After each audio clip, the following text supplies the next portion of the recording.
আসসালামু আলাইকুম। স্বাগত জানাচ্ছি আন্তর্জাতিক সংবাদে। সংবাদের শুরুতেই থাকছে সংবাদ শিরোনাম।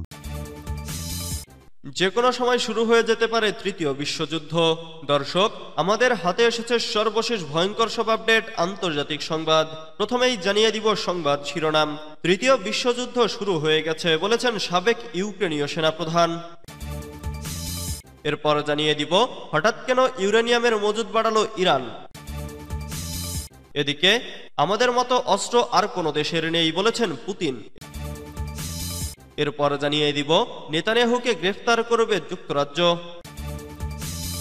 আরো জানিয়ে দিব সিরিয়ায় ইসরায়েলি বিমান হামলায় হিজবুল্লাহ কমান্ডার নিহত। সর্বশেষ জানিয়ে দিব যুদ্ধবন্ধে ট্রাম্পের সঙ্গে বসতে চান পুতিন। এতক্ষণ শুনছিলেন সংবাদ শিরোনাম, এবারে বিস্তারিত। তবে অনুরোধ থাকবে ভিডিওটিতে একটি লাইক করবেন এবং কমেন্ট করে জানিয়ে দিবেন কোন জেলা থেকে আপনি আমাদের এই ভিডিওটি দেখছেন। তৃতীয় বিশ্বযুদ্ধ শুরু হয়ে গেছে বলেছেন সাবেক ইউক্রেনীয় সেনাপ্রধান। বিশ্বে তৃতীয় বিশ্বযুদ্ধের সূচনা হয়ে গেছে বলে দাবি করেছেন ইউক্রেনের সাবেক সেনাপ্রধান ভ্যালেরি জালুঝনি।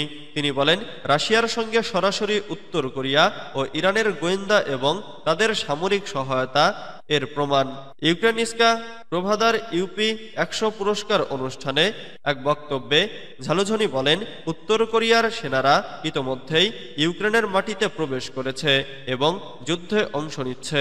অন্যদিকে ইরানের শহীদ ড্রোনগুলো কোনো ধরনের নৈতিকতা বা লজ্জা ছাড়াই বেসামরিকদের ওপর আক্রমণ চালাচ্ছে। চীনের সরবরাহ করা যুদ্ধাস্ত্র এই সংঘাতে ব্যবহৃত হচ্ছে। ঝালুঝনি ইউক্রেনের মিত্র দেশগুলোর দিকে অভিযোগ তুলে বলেন, তৃতীয় বিশ্বযুদ্ধ ইউক্রেনের মাটিতেই চলছে এবং এটিকে এখানেই থামানো সম্ভব, কিন্তু আমাদের মিত্ররা এ বিষয়ে কার্যকর কোনো পদক্ষেপ নিতে চাইছে না।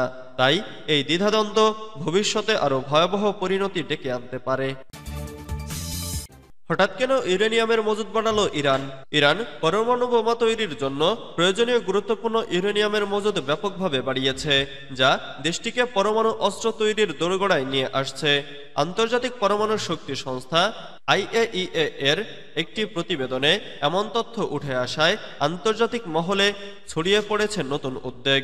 মঙ্গলবার প্রকাশিত IAEA এর ওই প্রতিবেদনে জানানো হয়, ইরান তার পরমাণু কার্যক্রম গোপনে চালিয়ে যাচ্ছে এবং পরমাণু বোমা তৈরির জন্য প্রয়োজনীয় ইউরেনিয়ামের মজুদ অনেকটাই বৃদ্ধি পেয়েছে। এই তথ্য ইরান এবং ইসরায়েলের মধ্যে চলমান উত্তেজনা আরো বাড়িয়ে দিয়েছে, বিশেষ করে এমন সময় যখন মধ্যপ্রাচ্যে বিভিন্ন রাজনৈতিক সংকট সৃষ্টি হয়েছে। প্রতিবেদনটিতে আরো উল্লেখ করা হয়, ইরান প্রায় 60% বিশুদ্ধ ইউরেনিয়াম মজুদ করেছে, যা পরমাণু বোমা তৈরির জন্য খুবই গুরুত্বপূর্ণ। সাধারণত পরমাণু বোমা তৈরি করতে 90% বিশুদ্ধ ইউরেনিয়ামের প্রয়োজন হয় এবং এটি প্রায় 185 কেজি পরিমাণে মজুদ থাকতে হয়। বর্তমানে ইরান যে 60% বিশুদ্ধ ইউরেনিয়াম মজুদ করেছে তা 2015 সালের পরমাণু চুক্তির শর্তাবলীর চেয়ে 32 গুণ বেশি।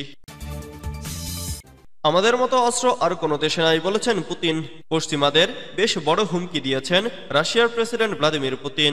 তৃতীয় বিশ্বযুদ্ধ যখন সম্ভাব্য, তখন অস্ত্র নিয়ে দেওয়া তার হুমকি বেশ চিন্তার কারণ হয়ে উঠতে পারে। প্রেসিডেন্ট পুতিন বলেন, আমাদের কাছে যেসব অস্ত্র আছে বিশ্বের আর কোনো দেশের কাছে সেসব অস্ত্র নেই। তিনি ওরেশনিক নামের মধ্যপাল্লার হাইপারসনিক ব্যালিস্টিক ক্ষেপণাস্ত্র পরীক্ষা চালিয়ে যাবেন বলেও জানান। এর আগে বৃহস্পতিবার এই ক্ষেপণাস্ত্রের সফল পরীক্ষা করা হয়। এরপর রুশ প্রতিরক্ষা বিভাগের শীর্ষ প্রতিনিধি ও নিজেদের নিরাপত্তা পরিষদের সদস্যদের বৈঠকে বসেন পুতিন। সেখানে তিনি ওরেশনিক ক্ষেপণাস্ত্র পরীক্ষা সফল হওয়ায় সবাইকে ধন্যবাদ জানান।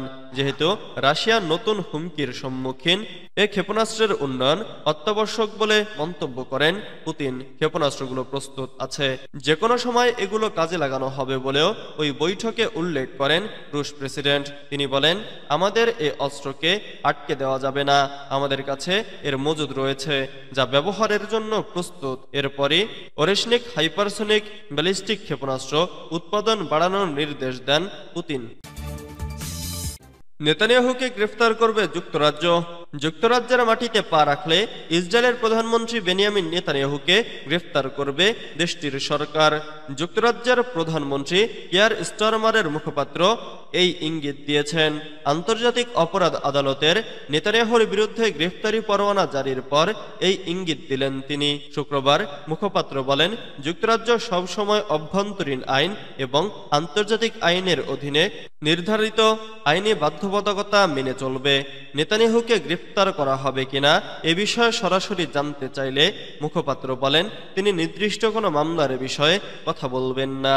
নেদারল্যান্ডসের হেগভিত্তিক আন্তর্জাতিক আদালত গত বৃহস্পতিবার গাজা সংঘাতে যুদ্ধাপরাধ এবং মানবতার বিরুদ্ধে অপরাধের অভিযোগে নেতানিয়াহুর বিরুদ্ধে গ্রেফতারি পরোয়ানা জারি করে। লেবার এমপি এমিলি থর্নবেরি বলেছেন, যদি নেতানিয়াহু ব্রিটেনে আসেন তবে আইসিসি গ্রেফতারি পরোয়ানার অধীনে তাকে গ্রেফতারে আমাদের বাধ্যবাধকতা রয়েছে।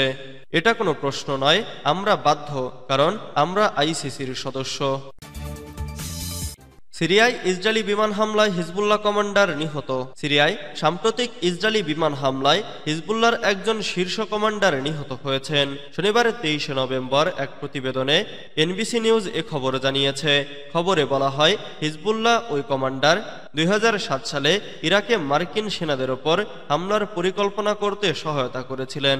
নাম প্রকাশে অনিচ্ছুক এক মার্কিন প্রতিরক্ষা কর্মকর্তার বরাত দিয়ে এনবিসি নিউজ জানিয়েছে, আলী মুসা দাকদুক কারবালার অভিযানে প্রধান ভূমিকা পালন করেছিলেন। সে সময় হিজবুল্লাহর সদস্যরা মার্কিন নিরাপত্তা দলের ছদ্মবেশে একটি ঘাঁটিতে প্রবেশ করে গুলি চালায় এবং 5 মার্কিন সেনাকে হত্যা করে।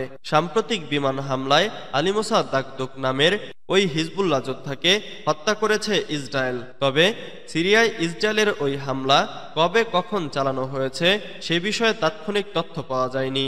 এছাড়া ওই হিজবুল্লাহ কমান্ডারকে লক্ষ্য করেই এই হামলা চালানো হয়েছে কিনা সে বিষয়টিও নিশ্চিত নয়। জানা যায়, দাকদুক মার্কিন বাহিনীর হাতে ধরা পড়েছিল, কিন্তু পরে বাগদাদ থেকে মার্কিন প্রত্যাহারের পর ইরাকি সরকার তাকে ছেড়ে দেয়।